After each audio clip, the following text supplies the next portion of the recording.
Welcome to Algebra 2. Today we've got section 9.4, graphing sine and cosine. All right, let's get started. So there's a really important connection that we need to make. We just got done with the first half of the chapter where we looked at sine and cosine as simply being the outputs, some ratio when we had a given angle. And we could have degrees or radians that we're working with. We saw how coterminal angles worked, and we saw that we started seeing, repeated values of sine and cosine because we'd get the same reference angle produced, the same reference triangle that we can look at the opposite and hypotenuse and all those different ratios. Well, what we need to realize is that this type of oscillating behavior, seeing recurring values, happening over and over and over again, that's something that happens in everyday life quite a bit. You look at I don't know, temperatures over a given time, right? They rise and then they fall, and then they rise and then they fall, and then they rise and then they fall. So like throughout a given season, you see that type of oscillating behavior. And what we want to do is to be able to model that. That'll allow us to predict into the future and things like that. And to be able to do that, we need to be able to graph the output that is a trig ratio as the angle changes, as if we were graphing on a typical xy plane. So x, the input, is going to be an angle into the trig function, and then y, the output, is going to be the ratio coming out of that trig function.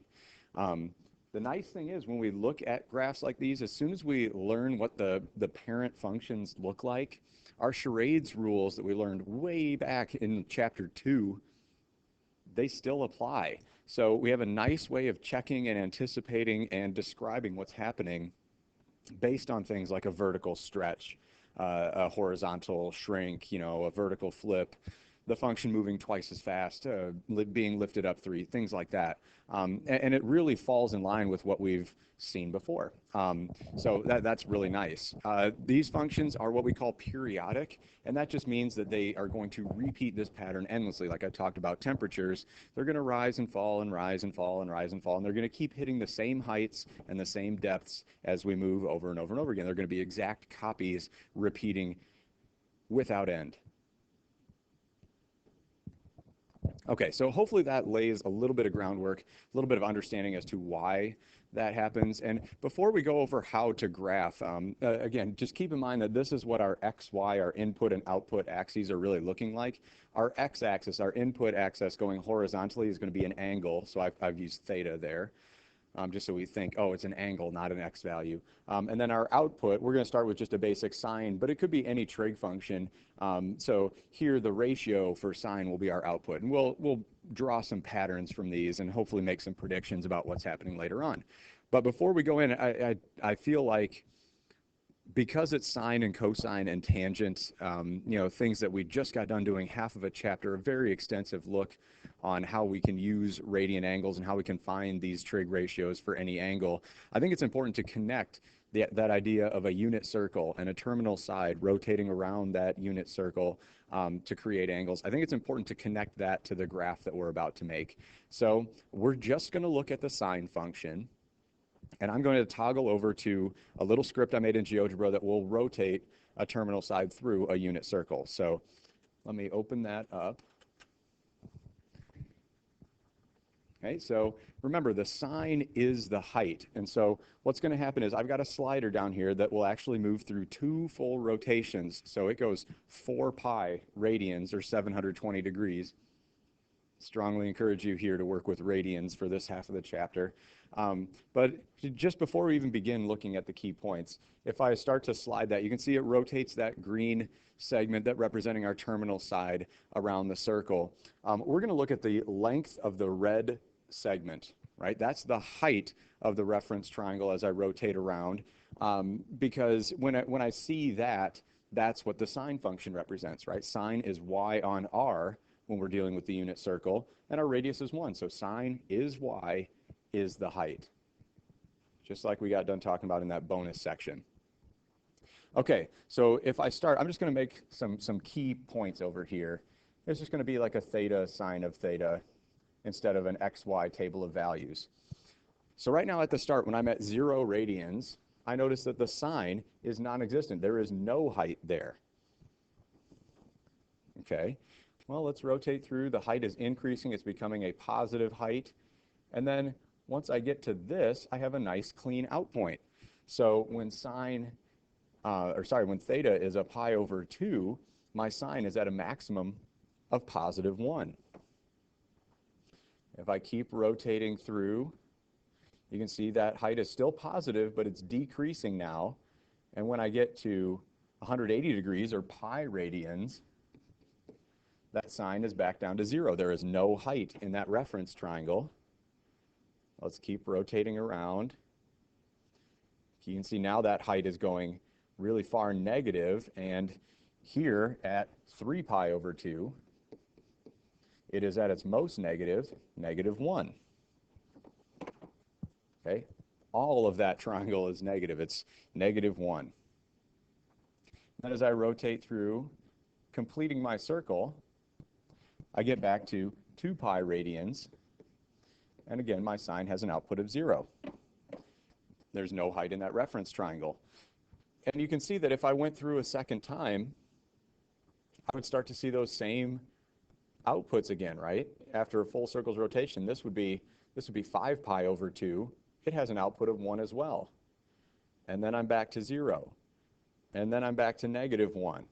And then I'm back to 0. So you can see that this y column of going 0 up to a max, back to 0, down to a min, back to 0, that's that oscillating periodic behavior.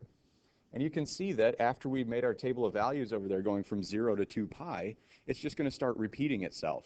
That's an important concept. That is one period of the graph based off of how far do we have to go till we start seeing coterminal angles, in this case, 2 pi radians.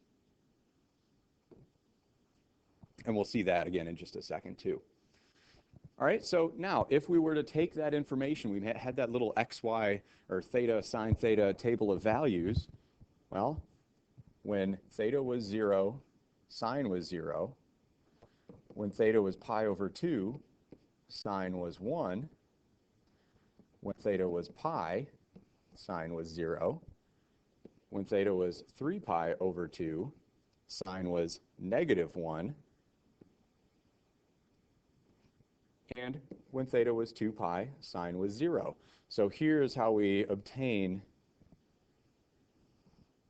that graph that rises and falls and rises and falls. And obviously it's periodic. This is one period of the graph, because after that, the graph is just going to keep replicating itself endlessly. And the same goes true for working in the negative theta direction here. So these are the type of wave graphs that we're going to produce today. All right, so what's the information we're looking for? What's going to help us build this graph if it's not as simple as just a sine function? What if there's, an a, b, h, k value? What if all these shifts are applying? What are some terminology that we can use to kind of help coordinate our efforts here?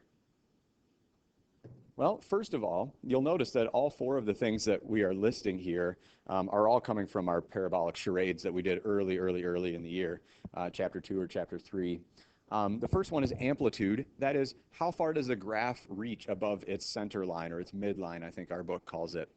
That's really just our as tall adjustment from the parent function, and we should know from charades that that's the a value in either of these functions, right? The a value does the vertical stretching that affects how tall that graph is. Secondly, how long does it take one of these trig functions to complete a cycle? Well, if it's just going its normal speed, we just saw that 2 pi radians will lead to those coterminal angles where we start seeing the same outputs. So if we're changing the period of the function, we're adjusting how fast it's going. So if we look at those sine and cosine functions at the top, it's the b value that multiplies into x. That's determining how many times as fast it's going. So to figure out how long the period is, we take 2 pi, which is our full rotation to get to a coterminal angle, and we divide out that b value. Okay, because normally it takes 2 pi, but if I'm going twice as fast, I'd want to divide that by 2. It's going to take half as long. It just makes sense. The next one, the phase shift, that describes how far left and right the graph has been shifted. What x value does that graph start on? What's the first place that we would label our x-axis to start drawing this graph?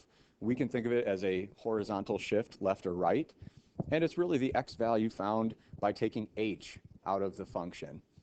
And you can see up there, that's definitely minus h means a shift to the right. So, if it were a negative h, we would be shifting to the left. We would see plus inside. So again, ties in perfectly with what we've been covering really as a recurring theme all year. And lastly, what is our center line? Is it going to oscillate around the x-axis or our input axis like we saw in our example? Well, not always. If there's a k value at the end, then that's going to apply a vertical shift and lift that whole graph up or down. So these four things are all concepts that we've covered. It's just we have specific terms for them when we're dealing with trig functions.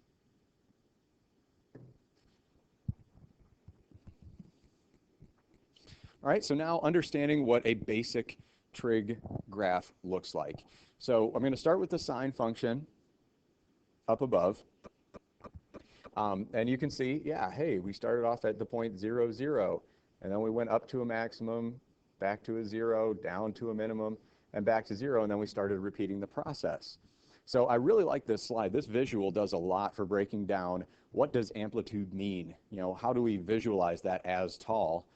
So you can see going from the center line up to a maximum, that's a distance measurement. It's always positive. That's why it was absolute value. That's how far it reaches above its center line. Okay, it does have a max and a min. It repeatedly hits that maximum and minimum value. It has a range. It has a limited output, right? I can't have the output of a sine function be higher than 1 or less than -1. Okay. Now, cosine is a little bit different. And before I dive too much into, breaking this graph down, they look very similar. They look very similar. So I'm just going to pull up that GeoGebra again, and let's look at cosine now to make some sense out of that. If we were to make a little table of values where theta is the input and cosine is the output, well, now what would happen when I move that through? Remember, sine is y is height, cosine is x, left and right. That's a poem I wrote myself. And you can see that that's indicated by this blue segment in our reference triangle. So when I start off at an input of 0 radians, that segment has a length of +1. So the point 0, 1, I start with a maximum for cosine. And then what happens to the blue segment as I rotate the angle? Well, it's getting smaller. It's still positive, but it's getting smaller. And eventually at pi/2, for my input angle, the output is 0 radians. There is no blue segment left. There's no left and right. As I keep rotating, now my blue segment's increasing in the negative direction. And once I get to pi radians, that cosine is all the way off to the left. 1 unit in the negative x direction, -1. Keep rotating, it's still negative, but it's decreasing until I get to 3 pi/2. In which case my blue segment has disappeared. I have no x value, no left and right. And then blue segment increases until I get to 2 pi radians, complete that full circle's rotation, and I'm back to a +1. So we do see why those graphs look so similar on that previous slide, right? We're seeing the same outputs with the same type of input angles. It's just we started on a maximum at 0 radians. That's the only difference. So our cosine has a lot of the same features. It starts at a maximum point, though. Then it moves to a 0 and a minimum, back to a 0, back to a maximum. I like to call cosine a water droplet because a basic cosine function should look like when you have a faucet and there's a water droplet that's just about to fall off. Whereas sine, it looks like kind of like a lightning bolt. Cosine is a water droplet. So I don't know, just some visuals in mind that may help you remember when we're drawing these graphs ourselves. Okay, so now that all that groundwork has been laid, and I'm sorry I have gone on a little bit, but I hope that you found the information worthwhile and it helps connect to what you've previously learned. But our first example is just to look at a graph and decide if it's a periodic function or not, and if it is, identify the period of the function. So for number 6, man, I sure am seeing a pattern there. Okay, I'm just going to start to trace this out and see if I start noticing when it repeats itself. So if I start all the way on the left here, I go to a max, a 0, a max, back to a 0, and it doesn't start repeating itself again, right? It doesn't go back up, but it goes down to a minimum, back to a 0, back to a minimum, back to a 0. And it looks like this, which kind of looks like an M and a W. It looks like that is an exact copy of what's about to come. So I'm going to repeat again what happened. So yes, this is periodic. It's going to achieve the exact same values again. It's like a copy and paste ordeal here. It is periodic. Identify the period of the function. Well, let's take a look. My increments on the x-axis are in pi over 2. So here to here, that's how long it took for me to trace to complete one cycle. That's 1, 2, 3, 4 of those pi over 2 segments. So the period is 2 pi radians.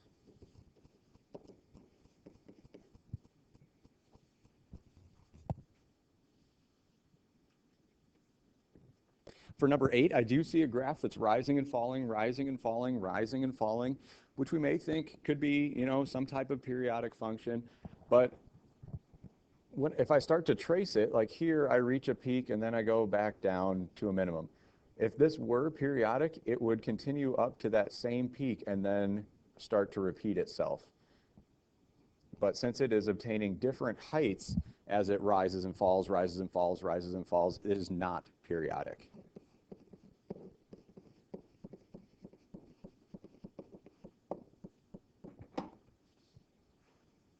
Okay. Example 2. Here we've got periodic functions both. Identify the amplitude and period of the graph. So you can see number 10, starting at a 0, got that lightning bolt pattern. This looks like a sine curve. Want to try and associate the names with the graphs. That's really helpful. Whereas in number 12, man, that looks like a water droplet. That's got to be a cosine function. Well, let's just start tracing through. Okay, I started at 0, and I go up to a max, back to a 0, down to a min, back to a 0. There's one period. How far did I travel on the x-axis? Well, my increments are labeled by 1/2. So I go 1/2, 1, 1.5, 2. So the period is simply 2 units, not 2 pi, just 2. And then the amplitude, the center line, we can tell based on the y-axis that I've got a maximum of 0.5, a minimum of negative 0.5. The amplitude is going to be half that total distance. So in this case, 0.5, or I'd prefer 1/2. Not to go anti-decimal on you, but fractions are much easier to work with. For number 12, again, let's start tracing the function. It starts off at a maximum. It looks at about, I don't know, oh, they're counting by 2, so a maximum of 3. Then it zeroes out, goes down to a minimum of 3, zeroes out, and back to a maximum. So how far did it travel on the x-axis to go through that full cycle? Well, if each increment is pi, then I've gone up to 8 pi to cover that distance. So along the x-axis, we measured out 8 pi units for it to complete one cycle. Amplitude of that graph, the reason I checked that minimum with the y-axis was I wanted to make sure that graph hadn't been lifted up or down at all. That could have been a really challenging hiccup. But if I know that the maximum's 3 and the minimum's -3, I know the center line is going to be right in between those two, so I know where to measure to find that amplitude. It's 3 units. And a lot of this you can do without, just without drawing stuff all over the graph. A lot of this was simply to illustrate on the video. But yeah, I hope it makes sense to you, like what things we're looking for to find period and amplitude. As we make the connections, these become lightning fast problems, as with much of math. All right, now the actual graphing. You can see that I've given you little blanks off to the side. What do we need to find? And you'll notice that increment is something that we haven't covered yet. Hasn't been mentioned. That's why it's indented a little bit. That is a measurement that is simply used to help us label our x-axis. So the amplitude, period, phase shift, center line, all that stuff is necessary. The increment is there to help us graph. And in most cases, what it's going to be, well, in all cases, sine and cosine. In most cases, it will be our period divided by 4. So Why divided by 4 every single time? Well, if you think about rotating around that unit circle, there were 4 key places that we hit, the 4 quadrantal angles, and that's what produced either a 0 or a maximum minimum. So we divide it by 4 because that will lead us to those nice outputs on our x-axis and, again, translate into a max min or a 0. So it's helping us plot the really key points. All right, so number 14, g of x is 2 times sine of x, the amplitude of that graph. Have they multiplied anything out front? Yes, they have. It's twice as tall, so our amplitude is 2. The period, have they multiplied anything onto x or onto a quantity containing x inside the function? They have not. So the period is 2 pi divided by 1, or simply 2 pi radians. The increment, then, is 2 pi divided by 4. I take that period and divide it into fourths, those nice clean quadrantal angles. We get pi over 2. The phase shift, have they added or subtracted anything from x, our input value? They have not. So x equals 0 is our starting input. And the center line, have they added or subtracted anything onto the function but outside the trig function? So after the fact, at the very end, do we see a plus 3? Sometimes they'll sneak these out in front and say like something like 3 plus 2 sine of x. So you'll see the 3 out front instead of added onto the back. But they haven't done anything like that here, so our center line is just y equals 0. It's our x-axis. All right, so let's see what happens. I know that I'm starting when x equals 0. I know my increments are going to be pi over 2's. So I'll label my x-axis like that, pi over 2. And I like to leave these unsimplified so I can see the patterns. So 1 pi over 2, 2 pi over 2, 3 pi over 2, 4 pi over 2. And then let's label our y-axis. We have to go from our center line of 0 up 2 units and down 2 units. Since it is a sine function, I know that when my initial value is 0, it will start on its center line. In this case, it starts on the x-axis, or y equals 0. And because it's a positive sine function, it will go up to a maximum, then back to a 0, then down to a minimum, then back to a 0. There we have one period of that graph.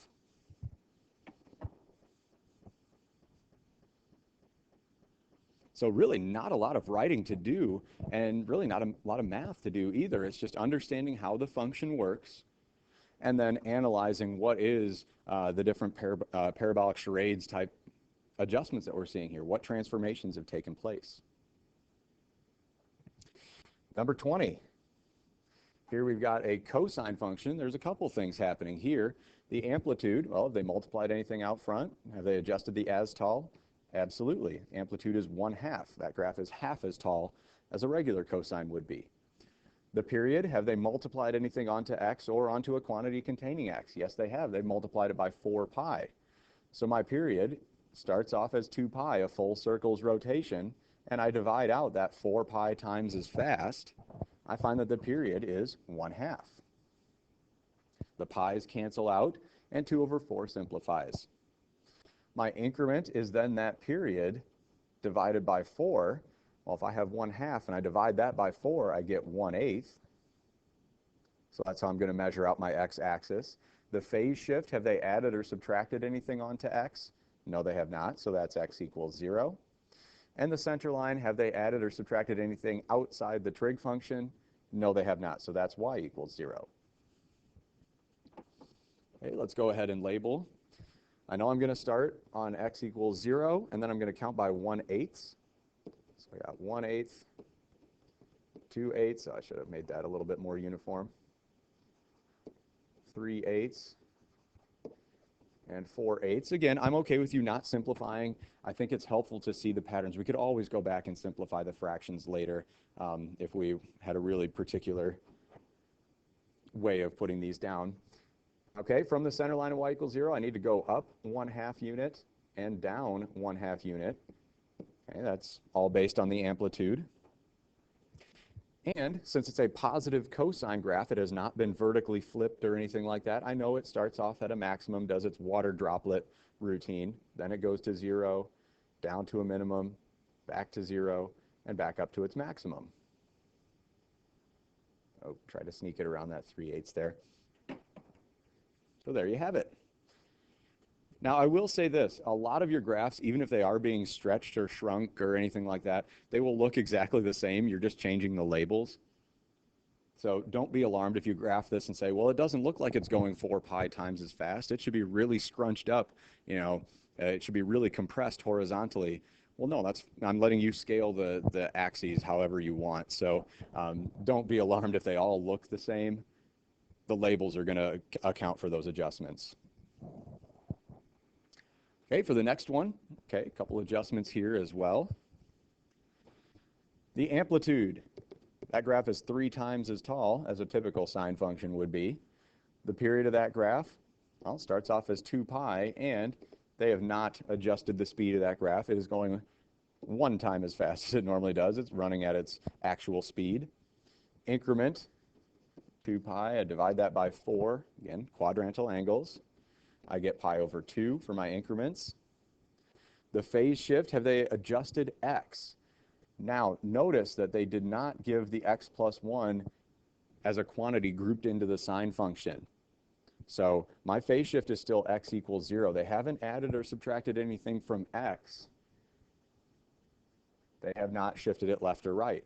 The center line, however, does change. They have added 1 outside the trig function. So that's y equals that positive 1. All right, so let's make y equals positive 1. Sketch in that new center line. 2, 3, 4, right? I have to go from the center line up 3 units to reach a maximum. 1, 2, 3. Down 3 units from that center line to reach the minimum. And my increments are going to be pi over 2's. So 1 pi over 2, 2 pi over 2, 3 pi over 2, 4 pi over 2. Okay, so to draw this graph in, I know sine starts on its center line, and here I'm starting when x equals 0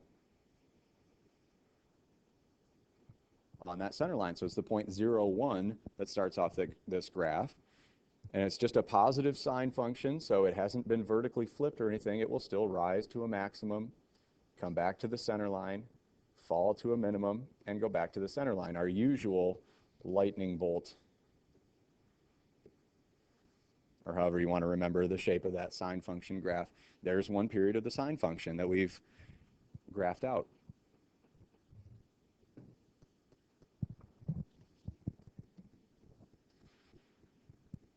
Okay, well, it looks like we just went from 0 to 60 with our trig functions. Here, number 34, we've got a lot happening in there.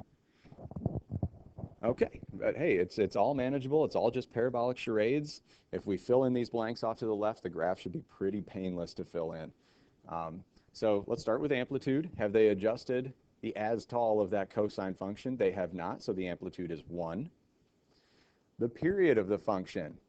Notice they've adjusted the as fast. This function is going half as fast. It's not multiplied directly on x, but that 1/2, I like to put brackets around all this because that 1/2 is affecting the quantity that inputs into that cosine function. So that 1/2 is really saying half as fast.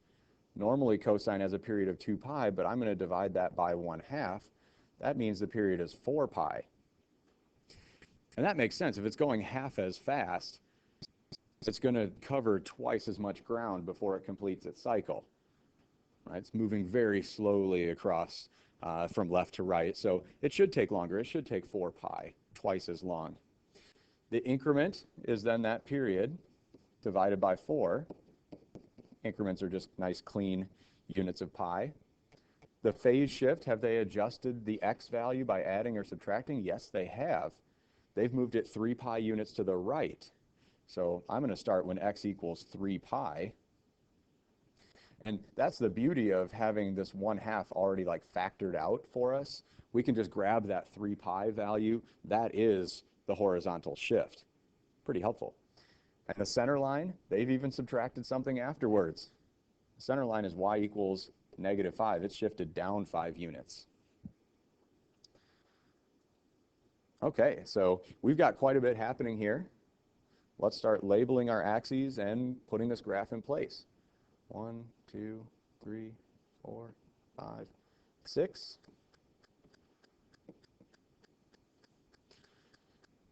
Okay, now for my x-axis, I'm starting at 3 pi, and my increments are going to be in pi units each time. So I've got pi, 2 pi, 3 pi, 4 pi, 5 pi, 6 pi, 7 pi.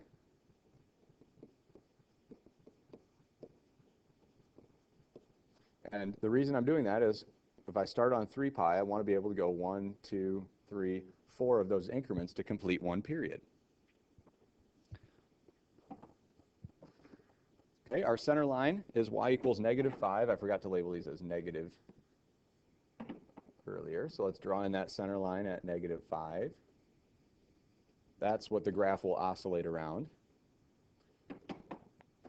Okay, so I'm starting at my phase shift, 3 pi. And for a cosine function that starts at a maximum, so that's up 1. And this is a positive cosine. It has not been vertically flipped, so it does start at that maximum 1 unit above. 4 pi, I'm back down to 0. 5 pi, I'm down to a minimum. 6 pi, I'm back to 0. 7 pi, I'm back to a maximum. There's our water droplet. Now, in years past, I would have had students connect this graph to the x-axis, so just keep the pattern going. 0, minimum, back to 0. But I'm not going to require that of you this year in Algebra 2. That's more of a pre-calculus concept. And really, once we get the graph started, it's nothing to continue the pattern. I'd like you just to have that first period drawn, because then it clearly shows any shifting or stretching or shrinking that's been done.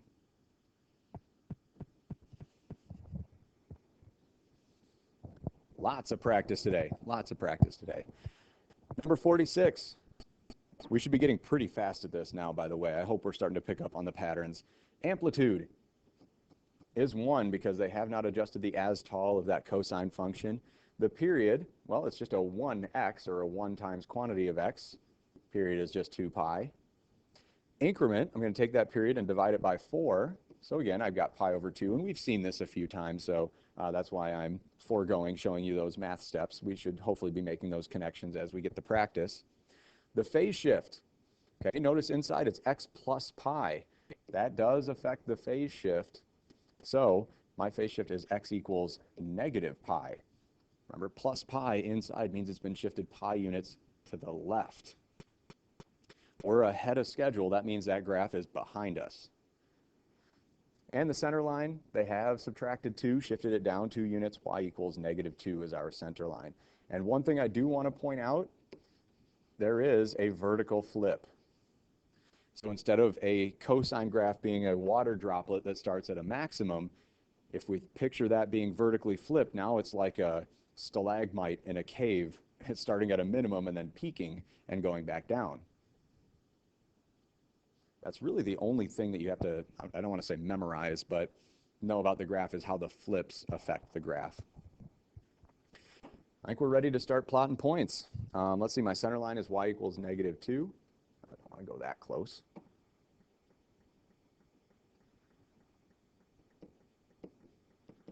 And since I know the amplitude is 1, from that center line of 2, it will either go up 1 unit or down 1 unit to reach its maximum or minimum. On the x-axis, my increments are pi over 2s. I'm starting at a -pi. So counting by pi over 2s,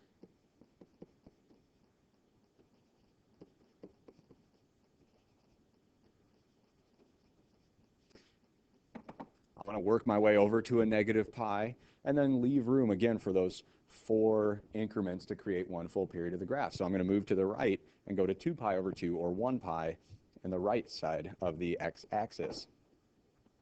All right, so cosine of note starts at a maximum point, but wait, it's been vertically flipped. No water droplet graph this time.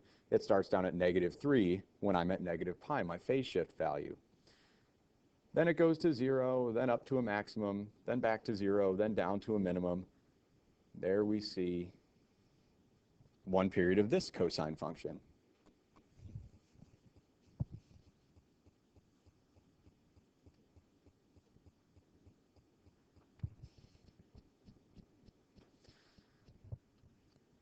All right, our next one. I hope you can appreciate this. We're actually graphing some pretty difficult trig functions. The amplitude, this graph is 5 times as tall as a regular sine function. The period, well, they haven't adjusted the as fast, so that's 2 pi, and that means my increments are pi over 2's again, those nice quadrantal angles on a typical sine function. The phase shift is pi over 2 units to the right, so x equals pi over 2, and my center line, they've lifted it up 3 units, y equals 3 is that center line. Okay, and again, I want to make note, there's a vertical flip. So if a typical sine function started by going up, then a vertical flipped sine function would start by going down. Okay, reverse lightning bolt. Okay, so let's plot out our center line. We've got to extend the axes here a little bit. So 1, 2, 3, 4, 5. And I got to account for an amplitude of, oops, sorry. I got to account for an amplitude of 5, but my center line is 3. So if I go a 5 above that center line of 3, I will get up to 8 for a height. And I will go down to, again, I want those to be a little bit more even than that, down to -2 below. Plot in our center line, y equals 3. Let's label our x-axis. It starts at pi over 2, and it counts by pi over 2's. So there's 1 increment, 2, 3, 4 increments to make 1 full period. And the sine function starts, if I go to my phase shift x value, pi over 2, it starts on the center line. And then this vertically flipped sine function will go down to a minimum, then back to its center line, then up to a maximum, then back to its center line. Like so.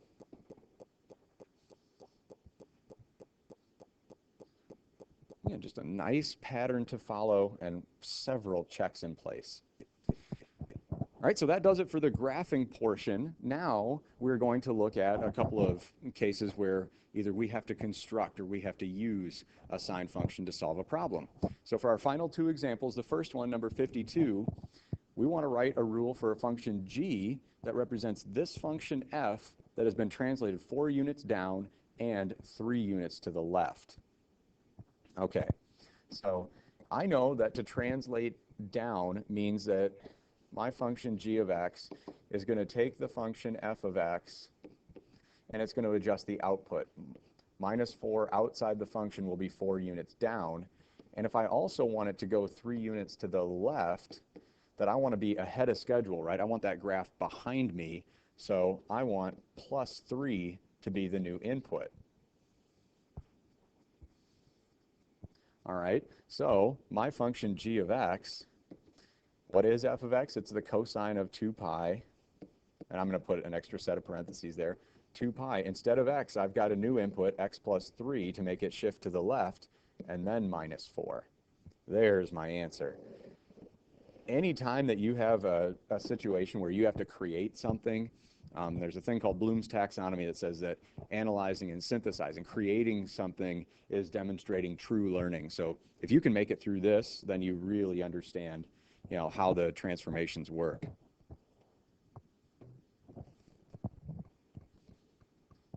Okay, and our final example, the water depth d in feet for the Bay of Fundy can be modeled by this cosine function where t is the time in hours, t equals 0 represents midnight.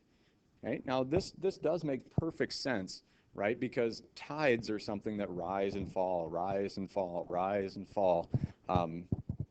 Perfect representation of a function that's periodic.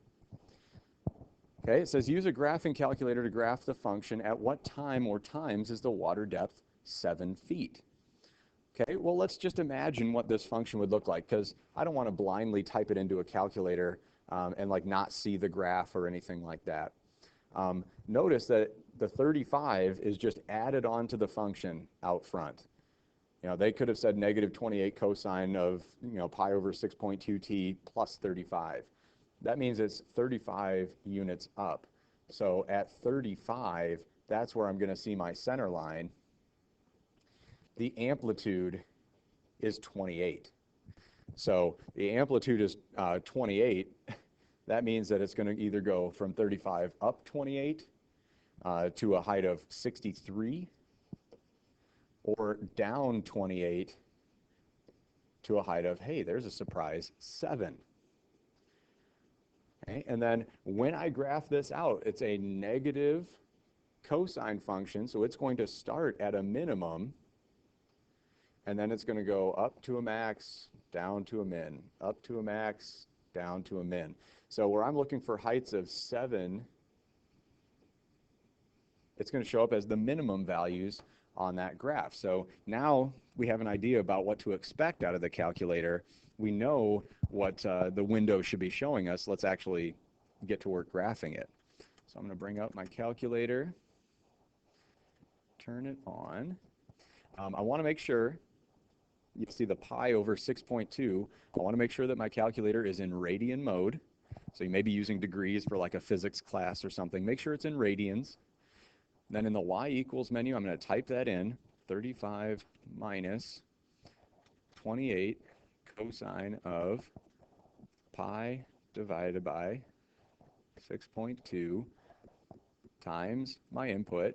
Calculator uses x, even though it says t there, that's fine. And we'll close that up. And before I graph it, I want to go to my window, because if I only go from down to negative 10 up to 10 for my y values, I'm not going to see that graph at all. Plus, if t is the time in hours and 0 represents midnight, x, my inputs, let's go through a full day. I want to go from 0 to 24, representing a full 24-hour day. And then my y min, why don't I make that 7? My y max, I'm going to make that 63, right? According to how we interpreted that center line and amplitude, that's what I should see to fit that graph perfectly. Okay, let's graph it out. Oh, and look at that. So you can see we start off at 0. We have a height of 7 feet. Remember, 7 is the very bottom here. And we go up to our max, then back down to 7. I'm estimating that's about 12 hours. Back up, and then back down, it looks like at 24 hours. And if I wanted to calculate this for real, I could do second calc and calculate a minimum. And let's find this one in the middle. So set our left bound, right bound, and hit enter. And it says at 12.4, we have a minimum. Okay, so 12.4 is one of those times we have an output, a depth of 7 feet. Let's calculate another minimum. Let's just do calc value, because it looks like when x equals 0, yep, when x equals 0, I also have an output of 7. And then let's do one last calc value all the way to the right at 24. Oh, you can see there I have a height that's not yet to 7. So at 0 and 12, I had a depth of 7 feet there. So from our calculator,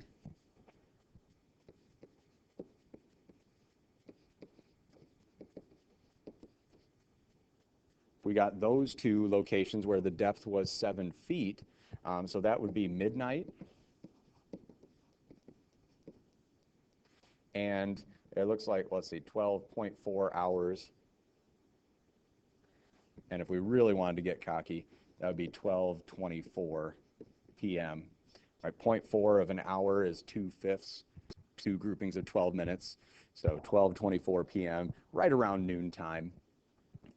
Which makes sense, though, because obviously it's going to rise and fall throughout the day. So there we have, using the graph, and more importantly, the work that we did before we even touched the calculator, what to anticipate. Here's a look at your assignment. We got into a nice pattern as we were graphing these ourselves. And that's what I want you to do whenever it says simply graph the function. Like, I just want you to find the amplitude, period, phase shift, and center line, and graph one period of the function. I think if we can do that, we're going to be setting ourselves up very, very nicely. So I'm not sorry that I'm kind of increasing the amount of work that you have to do, but when we have the repetition of finding these four qualities of the graph, then if they ask us to simply find the amplitude, we're going to be really, really practiced in it. So that's it. I just want to make sure that we are well prepared for anything that might come our way. Thus concludes section 9.4 here in Algebra 2.